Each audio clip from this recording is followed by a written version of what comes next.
Hello everyone, आज आहे आपल्याकडे विशाखाताईंच्या डोहा जेवणाचा कार्यक्रम. हा इव्हेंट आपण व्हेन्यूपासून मेन्यूपर्यंत संपूर्ण प्लॅन केलेला होता. तर आता या कार्यक्रमासाठी आपण व्हेन्यू घेतला होता आमचे डॉक्टर मित्र सुधाकर पाटील यांचे माऊली गार्डन.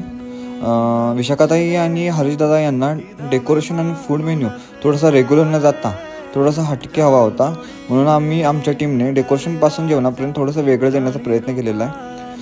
जेवणासाठी आपण राणादा यांचे जाई कॅटरिंग सर्व्हिसेस आणि यांनी खूप मस्त फूड प्लॅन करून आम्हाला सर्व्हिस दिली होती. तर आता पाहूया आपण पुढचं इव्हेंट कसं झाला होता ते.